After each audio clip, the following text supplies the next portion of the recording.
Andrés Salaverría. I work at Jasal Café in El Salvador. We're a coffee producer, miller, and exporter, and I'm part of the fifth generation in the family working in coffee. I started as a coffee producer back in 2010, right after I finished my university degree, and I started working in July 2010 in the company.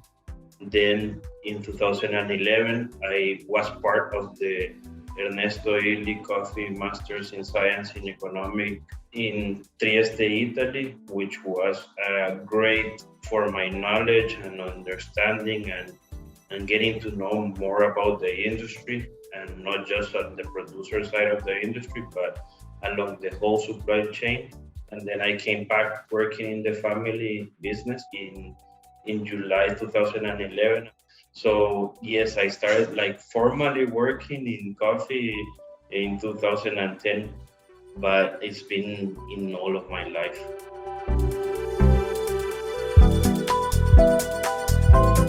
Jasal Café was founded in 1991.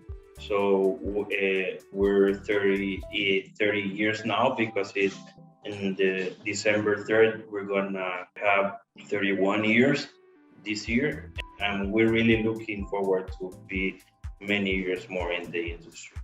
What I'm most proud of is the transition in the family coffee business from being a big volume producer and exporter, but shifting more into quality. That's a project that really was on top of it, and I really been handling.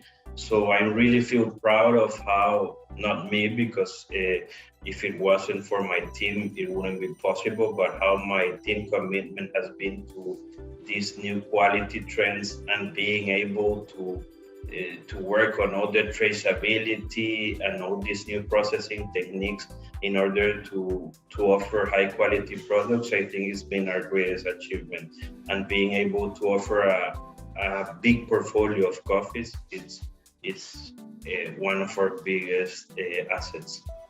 I think it's really important that we are open and trying new things, because it's a really dynamic industry. Our farms are located in the Apaneca y Lamatepec coffee growing region of El Salvador, which is like the main coffee growing region of the country.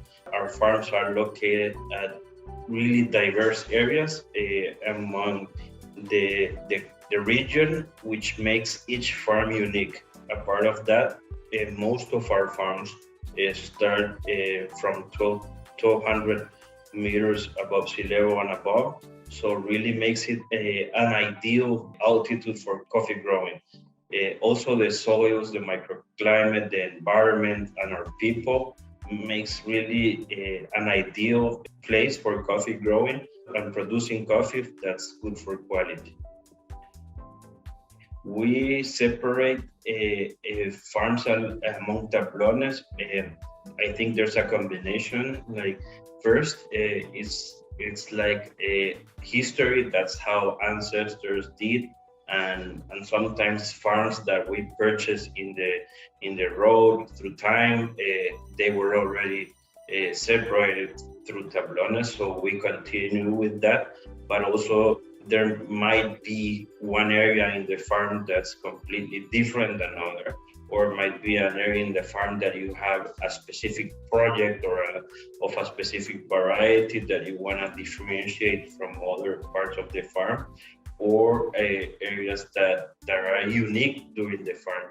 For example, in Finca San Francisco, that we work several lots with Nordic Approach, that even from the same farm, if we have 6 different tablones, the coffee is different in each tablon. And sometimes coffee within the same tablon is different. We employ around 800 people, especially in peak seasons, because the coffee growing business is really seasonal. So it depends on what activities you are doing at a farm. the number of workers we employ. Like the most time workers are employed is during the picking season, and we are very happy to be able to support many families.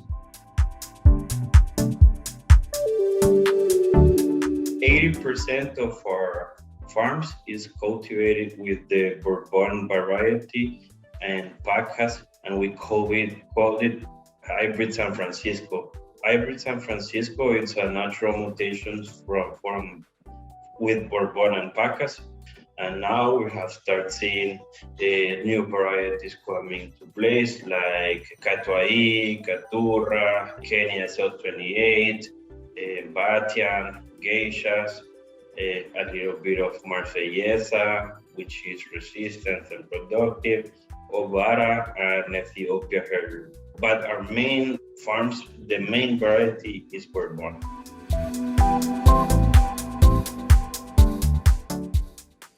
So this 2022, we finished the 2021-2022 crop. I believe it's been the biggest crop in the last 3 years, which is really good for the country. Compared to last year, we produced 790,000 bags, and this year we're up to 930,000 bags.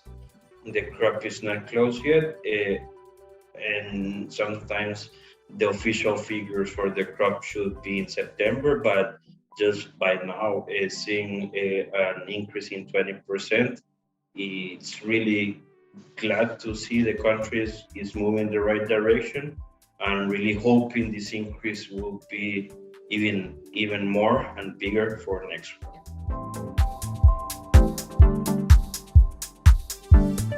For us, the social actions are really important. Like we really work together with most of the communities surrounding our farms in trying to give them health campaigns, where like 3 times a year we will do health checks to our farm collaborators and the communities within our farms to see that everyone is healthy and they are all well. And we also do like sponsor educational programs with some of the farm collaborators also, so that their child or their kids can have a good access to education.